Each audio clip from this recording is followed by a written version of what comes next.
सुश्रुत संहिता में हम अपना जो है वो 6 चैप्टर जो प्रत्येक मर्म निर्देश शारीर जो वो स्टार्ट करते हैं 67 पेज नंबर पे। 3 नंबर जो श्लोक है उसमें फर्स्ट देखिए, सप्तो उत्तरम मर्म शतम को हाईलाइट कर लीजिए। मर्म कितने बताए? 107 बताए हैं। फिर बोलते हैं तानी मर्माणी पंचात्मकानी, यानी 5 प्रकार के आगे बोले टाइप्स इसके मांस मर्म है, सिरा स्नायु अस्थि संधिगत मर्म होते हैं। तो बोलते हैं न खलु मास सिरा स्नायु अस्थि संधिर व्यतिरिक्तानि अन्य मर्माणी भवंती, मतलब जो ये मांस है, सिरा है, स्नायु अस्थि और संधि, इनके अलावा मर्म नहीं मिलते, मतलब यही मर्म होते हैं, मांस है, सिरा है, स्नायु अस्थि और संधि। तो 107 टोटल मर्म होते हैं हमारे। फिर 4 नंबर जो श्लोक है उसकी हिंदी आपने देखनी है।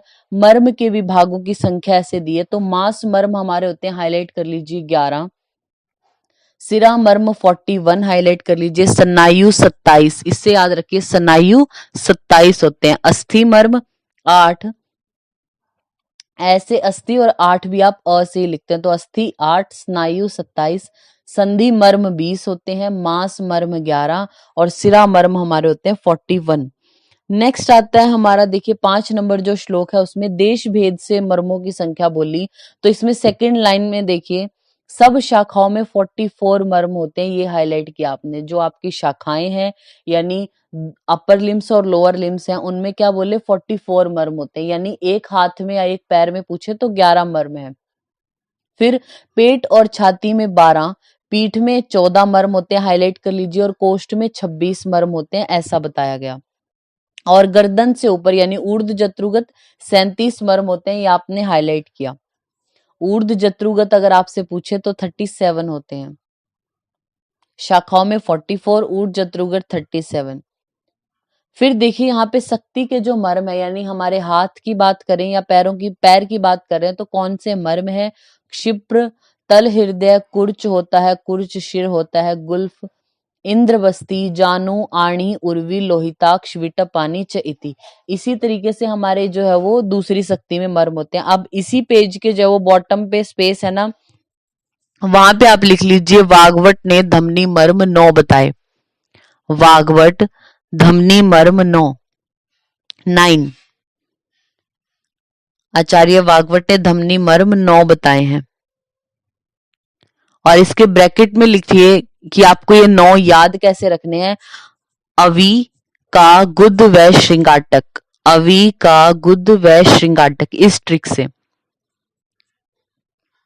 अवी का गुद व श्रृंगाटक। तो अवी का मतलब यहाँ पे क्या है? ऐसे है अपस्तंभ, वी से विदुर, गुद गुद है और श्रृंगाटक श्रृंगाटक, मतलब जो अवी है उसमें अपस्तंभ और विदुर आपको याद रखना है। तो 2 अपस्तंभ होते हैं, 2 विदुर होते हैं, 1 गुदा है और 4 श्रृंगाटक। तो इस तरीके से ये 9 बनते हैं। बहुत बार पूछा हुआ क्वेश्चन है कि धमनी मर्म किसने बताए, तो आचार्य वाग्भट ने। धमनी मर्मों की संख्या कितनी है? तो 9 होते हैं। तो अपस्तंभ, विदुर, गुद और श्रृंगाटक, ये हमारे धमनी मर्म बताए। नेक्स्ट पेज पे आप आइए, पेज नंबर 68 पे। वहां पे उदर में जो होते हैं मर्म वो कौन से हैं? गुदा है, बस्ती है, नाभि है, हृदय है, स्तन मूल, स्तन रोहित, अपलाप और अपस्तंभ, ये बोले। फिर पृष्ठ में कौन से मर्म है? कटिक, तरुण होता है, कुंद्रू, नितंब, पार्श्व संधि, बृहति, अंश, फलक और अंश। तो ये कटिक, तरुण, कुंद्रुक ये सब 2-2 होते हैं। नेक्स्ट, अब यहाँ पे बाहु की बात की, हमारे हाथ में कौन से हैं? जैसे पैर में थे वैसे ही होते हैं। देखिए शिप्र, तल हृदय, कुर्च और कुर्चिर वो सेम। वहां पे वर्ड आ गया था गुल्फ यानी एंकल जॉइंट। यहाँ पे हमारा क्या होता है? रिस्ट जॉइंट होता है, उसको हम मणिबंध बोलते हैं। फिर इंदरवस्ती वैसा है। फिर पैर में हमारा जानू था, हाथ में कूरपर होता है। फिर आणी, उर्वी, लोहिताक्ष वही है। पैर होता है यानी शक्ति में होता है विटप, और यहाँ पे कक्षधर जिसको हम बोलते हैं वो होता है। फिर जत्रु के ऊर्ध्व हमारे जो है वो अब यहाँ पे बताए चतस्त्रो धमनी। ये नहीं पूछा जाता कि कौन सा जो है वो ये ऊर्ध्वगत है ऐसा, लेकिन हमें नाम पता होने चाहिए अपनी नॉलेज के लिए, तो इसलिए जस्ट इसको पढ़ रहे हैं।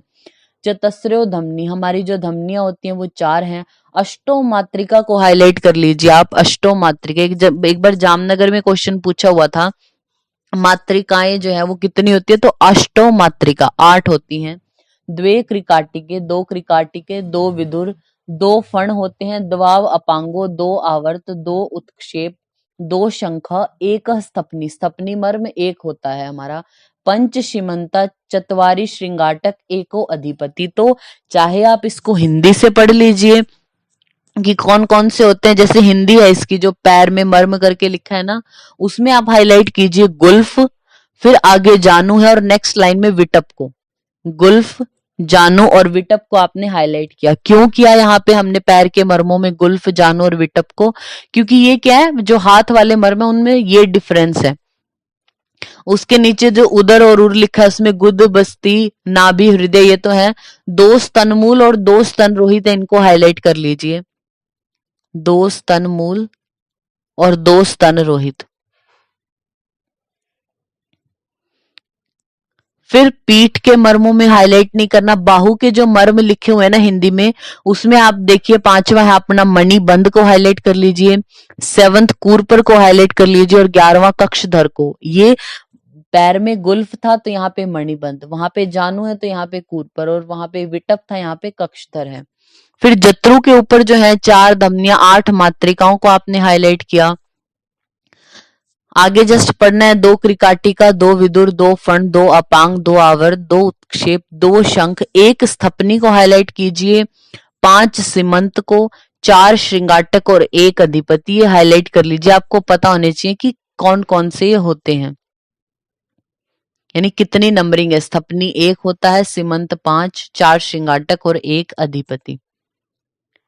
फिर नेक्स्ट आता है हमारा 7 नंबर जो श्लोक है। अब हमने पढ़ लिए कि मांस सिरा स्नायु अस्थि संधिगत हमारे मर्म होते हैं, तो अब ये जो मर्म ऊपर नंबरिंग पड़ी पूरी बॉडी में 107 कौन कौन से हैं, तो इनमें से मांस मर्म कौन से हैं, सिरा मर्म कौन से, वो हमने पढ़ने हैं। अब देखिए पहले क्या है मांस मर्मों में, हिंदी में ही देख लीजिए इसको, एक्चुअली हिंदी में ज्यादा सही रहेगा। पहले मांस मर्म जहां पे लिखा है ना 7 नंबर श्लोक के नीचे, मांस मर्म में देखिए तल हृदय हमारा आता है, चारों तल हृदय, चारों इंद्रवस्ती, तो तल हृदय याद रखना, इंद्रवस्ती, गुदा और स्तन रोहित को हाईलाइट कर लीजिए, स्तन रोहित, स्तन रोहित हमारा आता है मांस मर्म। आप चाहे तो पेज के टॉप पर लिख दीजिए या जहां पे भी आप अपना ट्रिक लिखते हैं वहां पे नोट डाउन कर लीजिए मांस मर्म आपको कैसे याद। देखिए जो ज्यादा है नंबरिंग में उनको तो हम याद कर नहीं पाएंगे, जो कम वाले हैं उनके नाम याद करके हम बाकी को ये सोच सकते हैं कि बाकी ऐसे होते हैं। तो मांस मर्म की जो ट्रिक है वो क्या है, इंद्र का तल, इंद्र का तल वह रोहित की गुदा मांसल है, इंद्र का तल वह रोहित की गुदा मांसल है। तो इंद्र का तल मतलब, इंद्र का मतलब इंद्रवस्ती, तल का मतलब तल हृदय, रोहित मतलब स्तन रोहित, और गुदा का मतलब गुदा ही है, और मांसल है मतलब मांस मर्म है ये हमारे। तो इंद्रवस्ती 4 है, तल हृदय 4 है, गुदा 1 है, स्तन रोहित 2। तो इस प्रकार से मांस मर्म हमारे 11 होते हैं जो कि हमें याद हो जाएंगे, इंद्र का तल और रोहित की गुदा मांसल है। फिर हमारा आता है सिरा मर्म।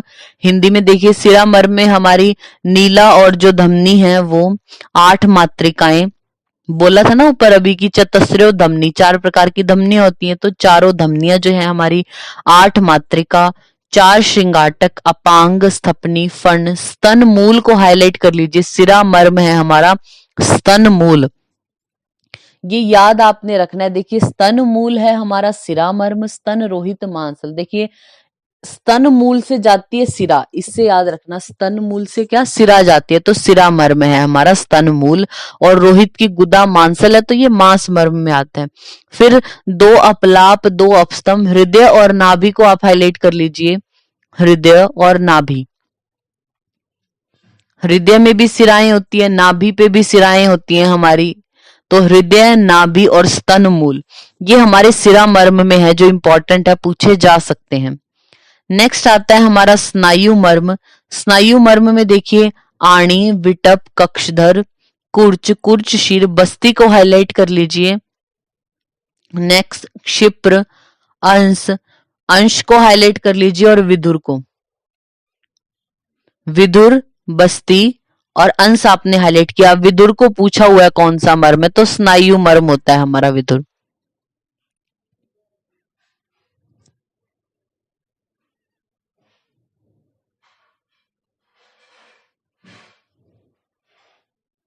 आप चाहें तो जो ये स्नायु मर्म है इसकी ट्रिक लिख सकते हैं जिससे आप इसको याद रख पाएंगे। स्नायु मर्म की ट्रिक लिख लीजिए। विदुर की कक्षा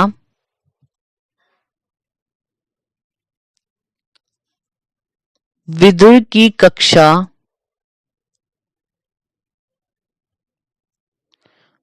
व क्षिप्रा की बस्ती में विदुर की कक्षा व क्षिप्रा की बस्ती में कुछ अंश में विक्षेप आने हैं।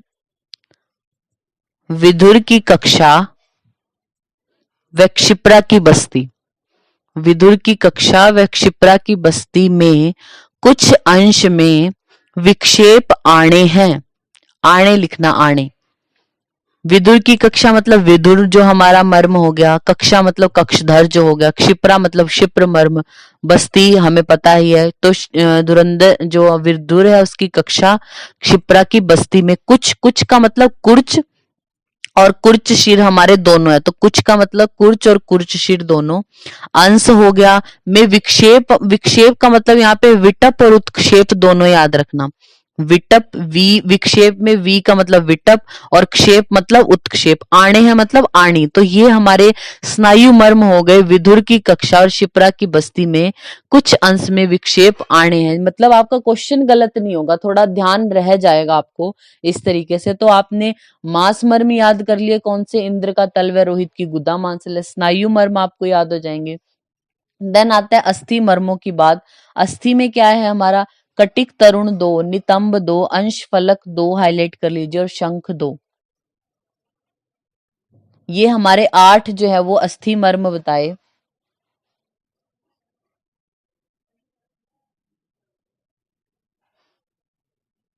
अस्थि मर्म की हम बात करें तो अस्थि मर्म में हमारे इसको याद रखने की क्या ट्रिक है। अस्थि मर्म को, शंखिनी के फल में तरुण अस्थि है।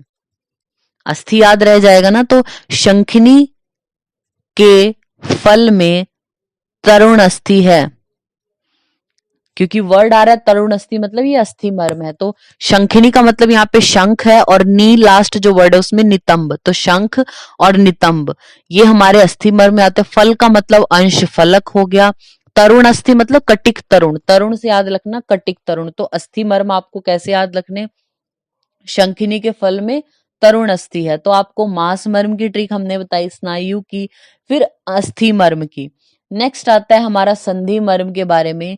तो संधि मर्म हमारे क्या है, दो जानू। आपको पता है जानू जो नी है वो जॉइंट ही तो है, तो जानू कूर पर जो होते हैं यानी एल्बो जॉइंट, सीमंत है हमारे जो सिर में होते हैं, एक अधिपति है, गुल्फ है एंकल जॉइंट, रिस्ट जॉइंट यानी मणिबंध, कुंद्रू हो गया 2, आवर्त हो गए और क्रिकाटिका। कुंद्रू, आवर्त और क्रिकाटिका इनको आप बॉक्स में बंद कर लीजिए।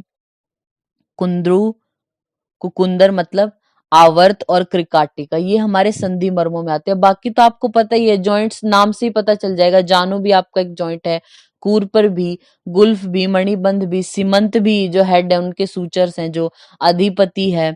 फिर कुंदुर और आवर्त और क्रिकाटिका आपको याद रखने संधि मर्म में आते हैं। तो जो आपको ये याद रह जाएंगे, उसके अलावा जो बच गए वो सारे आपके सिरा मर्म में आते हैं। क्योंकि सिरा मर्म अब ज्यादा है तो हम उनको एक एक को याद नहीं करने बैठेंगे, या किसी ट्रिक से याद भी करेंगे तो याद एंड तक भूल जाते हैं। इसलिए जो कम है उनको हमने याद रखना है, बाकी जो बच गए हमारे सिरा मर्म में आएंगे।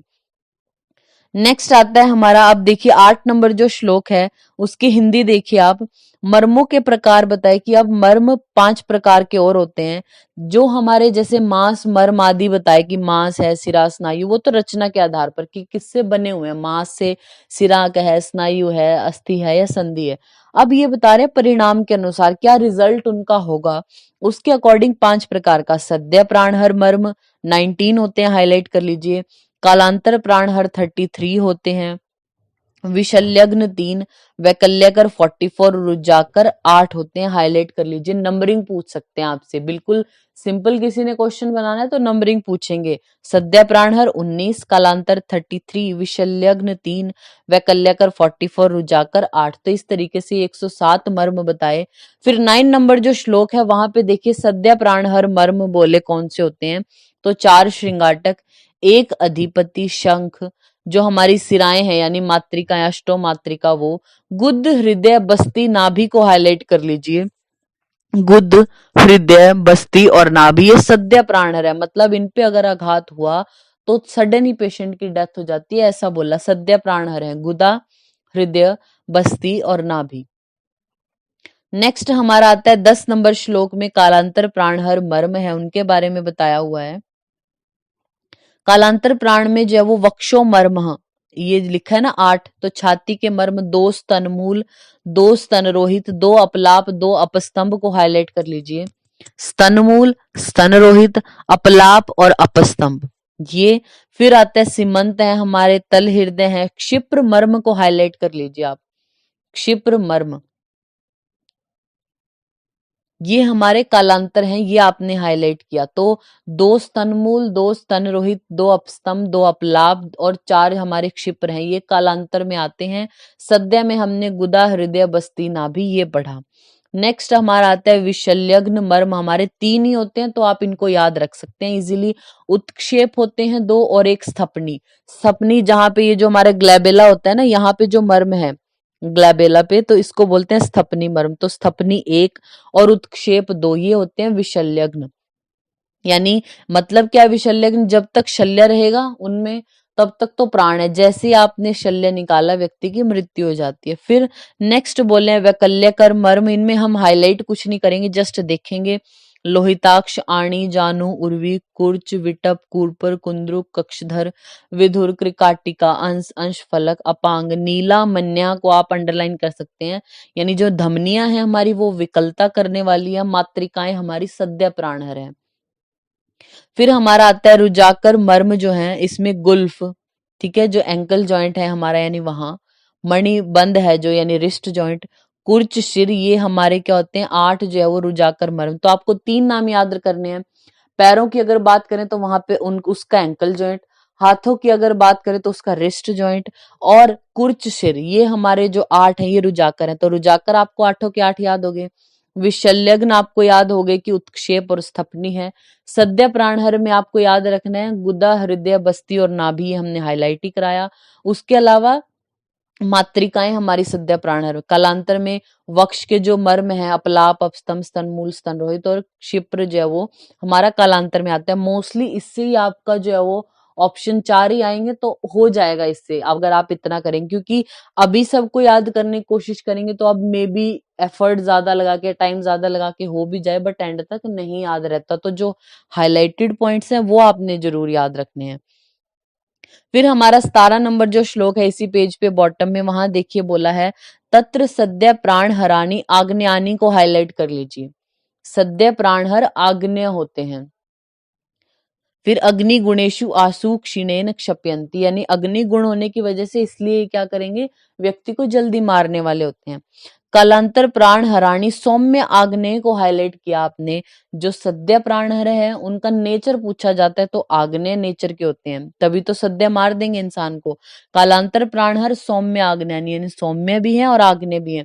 अग्नि गुणेशु क्षीणेशु क्रमेण च सौम्य गुणेशु कालांतर क्षिप्यंती, यानी अग्नि गुण की वजह से क्षीण हो जाएगा पेशेंट, बहुत जो है वो पेन होगा उसको या क्षीण हो जाएगा। जो सौम्य गुण है इनका वो क्या करेगा देर से मारेगा, मरेगा तो सही व्यक्ति, डेथ तो निश्चित है उसकी, लेकिन कालांतर में क्या हो रहा है टाइम से, मतलब एकदम ऐसे उसको शल्य कोई लगा या ऐसे मर्मों पे लगा तो ऐसा नहीं है कि सब सडन डेथ होती है, कुछ टाइम बाद होगी। तो आग्नेय गुण उनको पीड़ा दे के रखेगा, क्षय उनका करता रहेगा। जो सौम्य गुण है उसकी वजह से कुछ यानी कालांतर कुछ टाइम बाद मरता है व्यक्ति। नेक्स्ट हमारा आता है नेक्स्ट पेज पे विशल्य प्राण हराणी वायव्यानी को हाईलाइट कर लीजिए। जो विशल्यग्न होते हैं वो वायव्य होते हैं। हमने आपको बताया जो शल्य है वो क्या करता है, जैसे किसी जो फॉरेन बॉडी है वो उसकी बॉडी में है, अगर विशल्यग्न जो मर्म है वहां पे है फॉरेन बॉडी कोई लगी हुई, तो जब तक फॉरेन बॉडी कोई है, फॉरेन ऑब्जेक्ट यानी कोई शल्य उस पे लगा हुआ है उस पार्ट पे, तब तक वो जीवित है, क्योंकि उस शल्य ने वायु को अंदर ही रोका हुआ है। जैसे ही शल्य निकाला उस व्यक्ति की जो वायु है वहां से निकलेगी और वो व्यक्ति मर जाएगा, ऐसा बोलते हैं। तो विशल्यग्न हमारे जो है वो वायव्यानी। और देखिए सेकंड लाइन में लिखा है ना इसकी, लास्ट में जीविती उद्रत शल्यो म्रियते, यानी सशल्य तो जीवित रहता है, जब तक शल्य रहेगा तब तक जीवन है उसका। उद्रित शल्यो म्रियते, जैसे शल्य निकाल लिया मर जाएगा। नेक्स्ट, वैकल्य कराणी सौम्यानी को हाईलाइट कर लीजिए। जो वैकल्य कर मर्म है वो सौम्य गुण वाले होते हैं। फिर रुजाकर अग्नि वायु गुण भूष्ट को आपने हाईलाइट किया, तो आप चाहें तो इसको अलग से पेज के टॉप पर लिख सकते हैं। जो सद्य प्राणहर हैं वो आग्नेय, सद्य प्राणहर लिखा, एरो करके लिख दीजिए आग्नेय। कालांतर प्राणहर आग्नेय प्लस सौम्य दोनों। सद्य प्राणहर आग्नेय होते हैं, कालांतर प्राणहर सौम्य और आग्नेय दोनों होते हैं। विशल्य वालों में तो वायु ही है तो वायव्य होते हैं। विकलता करने वाले हैं, मतलब पेशेंट जी तो जाएगा लेकिन कोई ना कोई डिफॉर्मिटी कर रहे हैं तो ये मार नहीं रहे ना, तो सौम्य है। विकल्य कर वाले सौम्य होते हैं। रुजाकर रुजा करेंगे तो अग्नि और वायु वाले होते हैं। नेक्स्ट देखिए आप 19 नंबर जो श्लोक है वहां पे लिखा, चतुर्विधा यास्तु शिरा शरीरे प्रायेण ता मर्मसु सन्निविष्टा। जो 4 प्रकार की सिराएं शरीर में विद्यमान है बहुशः मर्म स्थानों पे प्रविष्ट होती है। यानी 4 प्रकार की मेन जो डिवाइडेशन है सिराओं की वो वातवाह, पित्तवाह, कफवाह या रक्तवाह होती हैं। तो ये 4 प्रकार की सिराएं शरीर में जहां पे मिल रही हैं वो मर्म है, जहां पे मिल रही हैं वो उसको बोला। अब देखिए 23 नंबर जो श्लोक है राइट पेज पे, 71 नंबर जो पेज है उस पे 23 नंबर श्लोक में देखिए इसकी हिंदी में, सद्य प्राणहर मर्मों के समीप आघात होने से कालांतर में मृत्यु देते हैं। इसको हाईलाइट किया आपने। जैसे आपके मर्म पे नहीं लगा, सद्य प्राणहर मर्म पे चोट नहीं लगी, आघात नहीं लगा, लेकिन सद्य प्राणहर के समीप है तो वो कलांतर में मृत्यु करेंगे पेशेंट की। अगर कलांतर प्राणहर जो मर्म है उनके समीप विदु है तो विकलता उत्पन्न करेंगे। विशल्यग्न मर्म भी विकलता करने वाले होते हैं। वैकल्य के अगर जो है वो पास लगता है तो कालांतर में पीड़ा देते हैं और वेदना करेंगे। और रुजाकर मर्मों के समीप तो मर्म तीव्र पीड़ा न देते हुए थोड़ी पीड़ा उनको होती है। तो नेक्स्ट टू नेक्स्ट शिफ्ट कर दिया ना, सद्य प्राणहर के समीप लगा तो कालांतर में उसके प्राण जाएंगे, कालांतर पे गया तो विकलता कर देंगे, विशल्यग्न में भी विकलता करेंगे, वैकल्य कर वाले को तीव्र पीड़ा होगी और रुजा वालों को तीव्र पीड़ा नहीं होगी, हल्का पेन होगा, ऐसा बोला। फिर 24 नंबर जो श्लोक है उसमें देखिए, तत्र सद्य प्राण हराणी सप्तरात्राभ्याम मारयन्ति। ऐसे बोला कि जो सद्य प्राणहर हैं वो 7 दिन, जो 7 रात्रि हैं उसके भीतर व्यक्ति को मार डालते हैं। हाईलाइट कर लीजिए इसको। सद्य प्राणहर, अभी तो आप बोलेंगे कि सडन, आपने तो बोला था जैसे भी आघात हुआ तभी। सद्य का मतलब यहाँ पे जब इसकी टीका लिखते हैं ना तो सद्य का मतलब ऐसा नहीं उसी टाइम सडन, वो हो भी सकता है लेकिन जो 7 दिन के अंदर अंदर मार दे वो भी सद्य में ही आते हैं। तो सद्य प्राणहर मर्म 7 दिन के अंदर अंदर मारते हैं। नेक्स्ट, कालांतर प्राण हराणी पक्षान माशादवा, यानी कालांतर प्राणहर एक पक्ष में या फिर मास में, एक पक्ष मतलब 15 दिन या फिर महीने में मार डालते हैं। फिर तेषु तु क्षिप्र आणी कदाचित आशु मारयंती को हाईलाइट कर लीजिए। कालांतर प्राणहर मर्मों में हमने आपको हाईलाइट कराया था कि जो वक्ष प्रदेश के 8 मर्म है वो स्तन रोहित, स्तन मूल, अपलाप, अपस्थम जो दो थे, प्लस क्षिप्र मर्म वो कालांतर में आते हैं। तो कालांतर प्राणहर मर्मों के लिए बोलते हैं कि वो या तो एक पक्ष में मारेंगे या एक महीने में व्यक्ति को मारेंगे, लेकिन जो कालांतर प्राण हरमों में क्षिप्र मर्म होता है वो आशु मारयंती, जल्दी मारने वाला होता है, ऐसा बोला। ये आपको इतना याद रखना है, सद्य प्राण हर 7 दिन में, कालांतर एक पक्ष या महीने में, और क्षिप्र कदाचित आशु मारयंती। नेक्स्ट आ जाइए आप 25 नंबर जो श्लोक है 72 नंबर पेज पे। अब हर जो है वो मर्म पे अगर विद्ध हो जाए क्या क्या लक्षण आएंगे ऐसा बताया गया है। तो सबसे पहले शक्ति मर्मों की यहाँ पे बात हो रही है कि तत्र पादस्य अंगुष्ठ अंगुली मध्य, यानी जो पैर के हमारा अंगूठा होता है और अंगुली है जो उसके बीच में मर्म होता है क्षिप्र तत् मर्म तत्र विधस्य आक्षेपणम मरणम को हाईलाइट कर लीजिए। बहुत बार क्वेश्चन पूछा हुआ है, यानी जो क्षिप्र मर्म है उस पे आघात का क्या परिणाम है, तो आक्षेप से मृत्यु हो जाएगी पेशेंट की। आक्षेप मरणम, आक्षेप से मृत्यु होगी। नेक्स्ट विल तल हृदय के बारे में बताइए, नहीं पूछेंगे तल हृदय कहाँ होता है। फिर बोला तत्र रुझाभी मरणम, तल हृदय में पेन होगा पेशेंट को तो पेन से मरेगा। नेक्स्ट, फिर कूर्च है, कूर्च में पादस्य भ्रमेण वेपनम, यानी अगर कूर्च पे अगर आघात हो जाता है तो क्या रखेगा, पादस्य भ्रमणम और वेपनम, कांपेगा, जो कंप पैदा होगा और पैर जो वो टेढ़ा रखेगा पेशेंट। नेक्स्ट है जो हमारा कुर्च शिर है, उसके लिए बोला तत्र रुजा शोफो, हाईलाइट नहीं हमने इनको किया, सिर्फ शिप्र मर्म को हाईलाइट किया था, आक्षेप से मृत्यु। फिर नेक्स्ट है गुल्फ में क्या करेगा, स्तब्ध पाद खंजता, एंकल जॉइंट पे अगर आघात हुआ तो जो पैर है उसको क्या करेगा, स्तब्ध कर देगा, खंजता। इंद्र बस्ती नाम तत्र शोणित क्षय मरणम को हाईलाइट कर लीजिए। इंद्र बस्ती जो मर्म है हमारा, उस पे अगर विद हो गया तो क्षोणित क्षय मरणम, यानी ब्लीडिंग ज्यादा होने की वजह से पेशेंट मर जाएगा, इंद्र बस्ती मर्म पे अगर आघात हुआ। फिर नेक्स्ट है जानू नाम तत्र खंजता को हाईलाइट कर लीजिए, अगर जानू पे जो है वो जो नी जॉइंट है हमारा, वहां पे आघात हुआ तो खंजता हो जाएगी व्यक्ति को। फिर देखिए आणी में लिखा है तत्र शोफ अभिवर्धनम शक्ति, उर्वी देखिए ओ जो पॉइंट है ओ करके उर्वी, उर्वी में ये हाईलाइट कर लीजिए, शोणित क्षयात शक्ति शोषय को हाईलाइट कर लीजिए। उर्वी के लिए बोला कि शोणित का क्षय होने से शक्ति का शोष हो जाएगा, पैर सूख जाएगा उर्वी में। इंद्रबस्ती में बोला शोणित के क्षय से मरण। नेक्स्ट अंग जो पॉइंट है विटप के बारे में बोला, वंक्षण वृषण्यो अंत है विटप नाम तत्र शांड्यम अल्प शुक्रता को हाईलाइट कर लीजिए, अल्प शुक्रता को हाईलाइट कर लीजिए, शांड्य और अल्प शुक्रता होती है।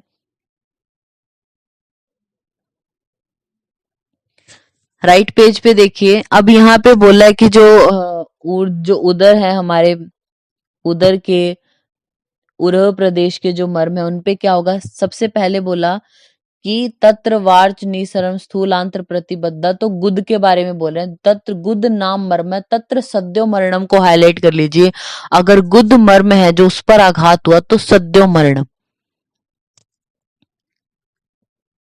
फिर नेक्स्ट आ जाइए, नेक्स्ट लाइन में जहां पे गुद लिखा है उसके जस्ट नीचे देखिए मूत्राशय बस्ती नाम को हाईलाइट करिए, अब बस्ती मर्म के बारे में बोल रहे हैं, तत्रापि सद्यो मरणम अश्मडी वर्णाद्रिते को हाईलाइट किया आपने, यानी बस्ती मर्म है जो उस पर अगर आघात होता है तो क्या होगा पेशेंट को,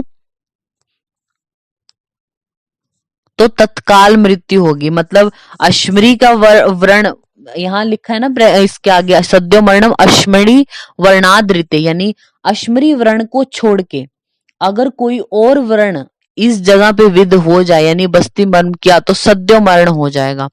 फिर अगर और मर्मों की वजह से सद्यो मरण हुआ, व्रण की वजह से सॉरी, तो अब ये अश्मरी क्या करेगी, तत्रापि उभयो भिन्ने न जीवती, और अश्मरी व्रण भी हो और कोई और व्रण हो गया तो पेशेंट जीवित नहीं रहता। एक तो भिन्ने मूत्र श्रावी व्रणों भवंती, अगर एक तरफ से व्रण हो जाए बस्ती पे तो मूत्र श्रावी व्रण हो जाता है, ऐसा बोला। तो आपको याद रखना है गुद में सद्यो मरण आया हमारा, बस्ती में भी सद्यो मरण आया, अश्मरी व्रण द्रिते, यानी अश्मरी जो व्रण है, देखिए अश्मरी भी तो व्रण करेगी ना, वहां पे कोई घाव करेगी, तो अश्मरी का जो व्रण है अगर वहां पे विद हुआ या उसकी वजह से बस्ती विद हो रही है तो सद्यो मरण नहीं होता।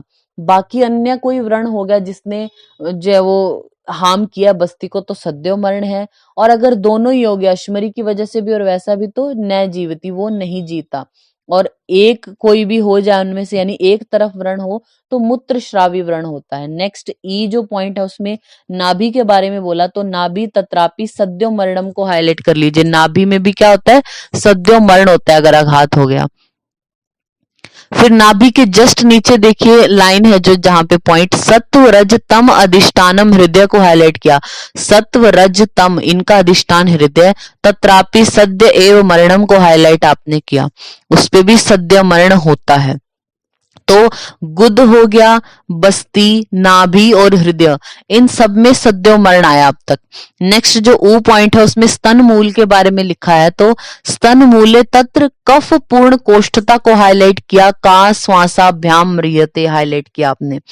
स्तन मूल में बोलते हैं कि पेशेंट है जो कफ पूर्ण कोष्ठता यानी कफ से पूर्ण हो जाएंगे उसके कोष्ठ, इस वजह से मरता है, या का श्वासाभ्याम, कास या श्वास से, ये पाठ भेद से कुछ मानते हैं कि ये वर्ड है यहाँ पे, कुछ नहीं मानते कि ऐसा है। तो कफ पूर्ण कोष्ठता या का श्वास से म्रियते, स्तन मूल में बोला। स्तन रोहित के लिए क्या बोला इससे जस्ट नीचे वाली लाइन में, तत्र लोहित पूर्ण कोष्ठता का श्वासाभ्याम म्रियते को आपने हाईलाइट किया। जो स्तन मूल है वो क्या होगा, कफ पूर्ण कोष्ठता से मरेगा, और स्तन रोहित पर आघात हो गया तो लोहित पूर्ण कोष्ठता से वो मरता है, ऐसा बोला। ये आपने हाईलाइट किया स्तन मूल और स्तन रोहित में भी।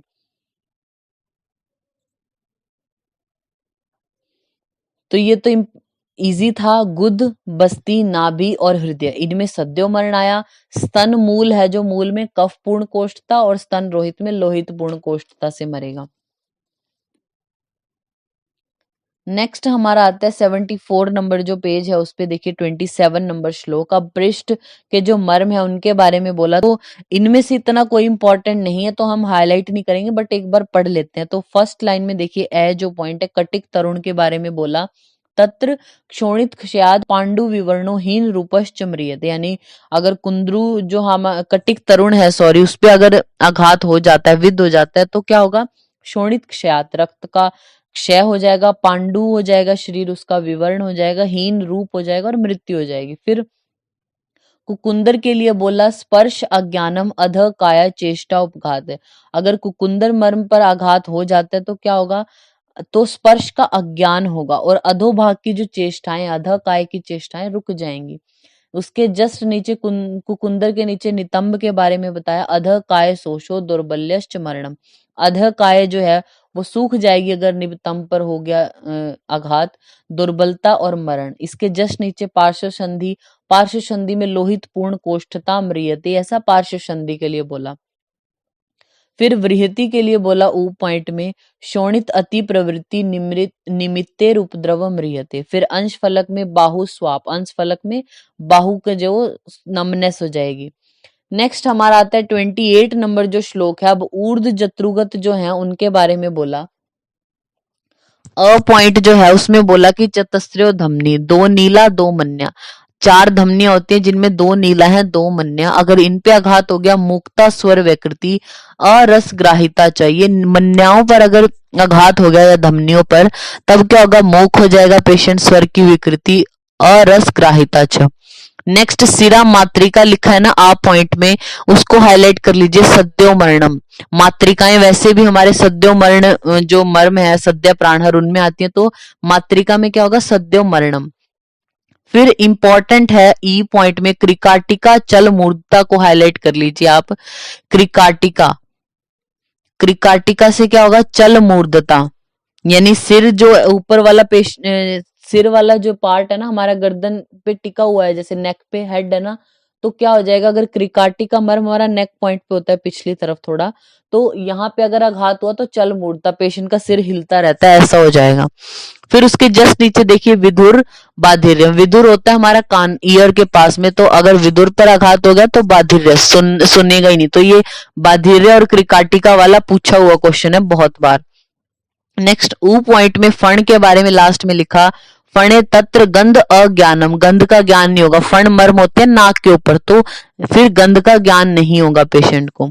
फिर ऊ पॉइंट में है अपांगो, तत्र अंध दुष उपघातो वा को हाईलाइट, दृष्टि उपघातो वा हाईलाइट किया आपने, अपांग मर्म है जो उस पर आघात हुआ तो अंधा हो जाएगा व्यक्ति और दृष्टि का उपघात होगा। और उसके नीचे आवर्त में भी यही लिखा, अंधे दृष्टि उपघातो वा, तो अपांग और आवर्त दोनों के लिए बोला, अंधे और दृष्टि का उपघात। नेक्स्ट ए पॉइंट में जो है वो शंखो लिखा है, तो शंखो तत्र सद्यो मरणम को आपने हाईलाइट किया, शंख में सद्यो मरण होता है।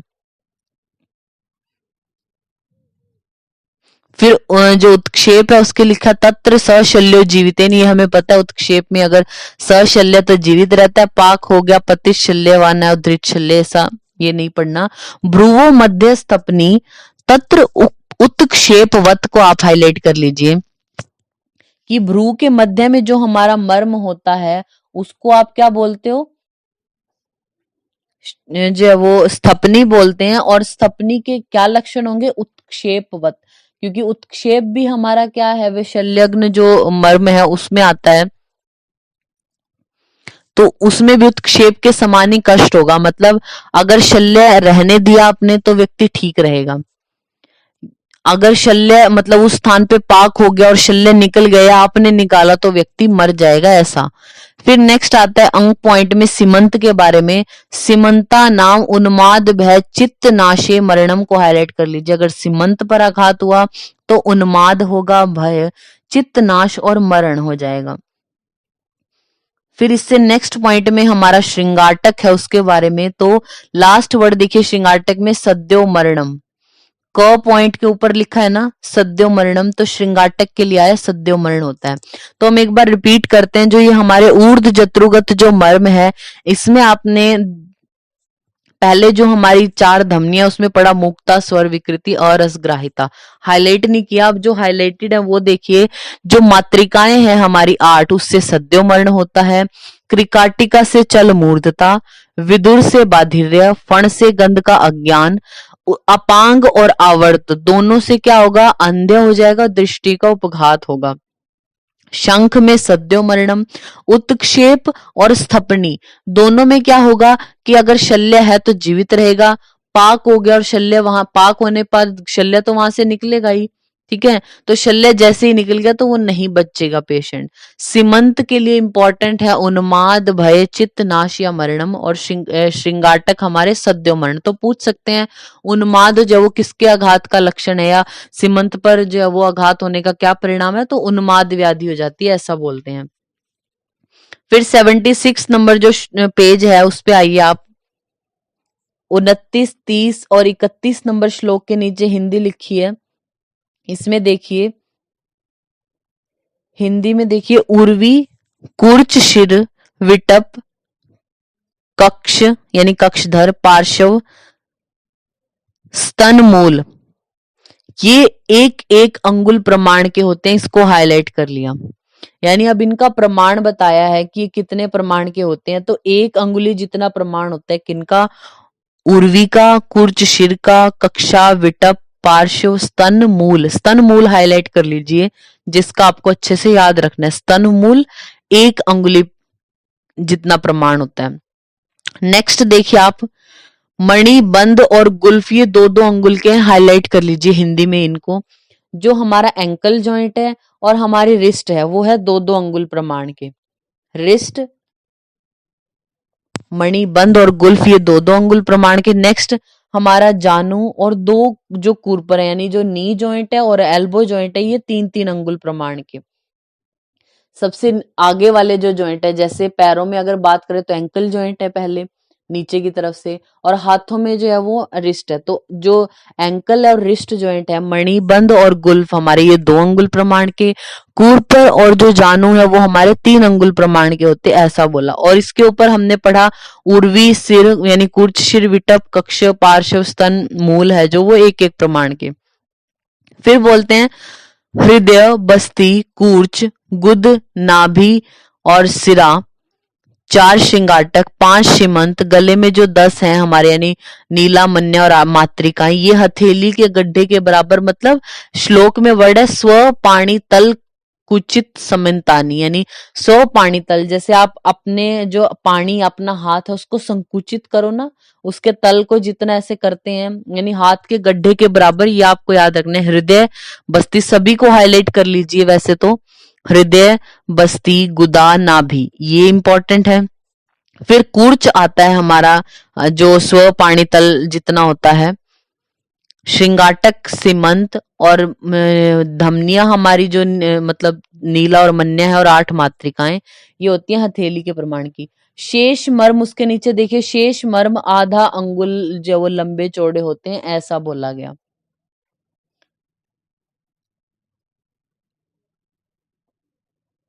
ठीक है, आधा अंगुल लंबे होते हैं। तो 2-2 अंगुल वाले, 3-3 अंगुल वाले और 1-1 अंगुल वाले आपको आसानी से याद हो जाएंगे क्योंकि कम नंबरिंग है उनकी। फिर जो स्व पाणितल हैं इनमें हृदय, बस्ती, गुदा, नाभि ये सब याद रखेंगे, और सीमंत ये भी याद हो जाएंगे। बाकी जो बच गए इन्होंने भी लिख दिया कि बाकी जो मर्म है वो आधा अंगुल प्रमाण के, ये आपको याद रखना है। 35 नंबर श्लोक है जो उसमें देखिए आप, मर्माणी शल्य विशार्द उद्राहरंती को हाईलाइट करिए। शल्य विषार्ध यानी हमारी जो सर्जरी है, यानी शल्य है जो सर्जरी में विषय अर्ध बोला गया है मर्म को। विषय अर्ध मतलब जो पढ़ने वाली चीजें हैं सर्जरी में, उनका आधा विषय तो मर्म ही है। आप यहीं पेज के टॉप पर लिख लीजिए चिकित्सा अर्ध, चिकित्सार्ध एक पॉइंट लिखिए, चिकित्सार्ध यानी आधी चिकित्सा को हम बोलते हैं ना चिकित्सार्ध। आचार्य चरक बोलते हैं चिकित्सार्ध है बस्ती, यानी सभी ट्रीटमेंट्स की अगर हम बात करें किसी भी व्याधि की या कैसे भी, तो आधा ट्रीटमेंट तो बस्ती ही है, ऐसा बोला गया। आचार्य चरक ने ऐसे बोला। आचार्य सुश्रुत है वो बोलेंगे सिरावेद को, आचार्य सुश्रुत सिरावेद को बोलते हैं, हमारा क्या होता है चिकित्सा अर्ध बोलते हैं। सिरावेद को चिकित्सार्ध सुश्रुत बोलते हैं, चरक ने बोला बस्ती को, और विषयार्ध हमारा क्या है मर्म को बोला गया है।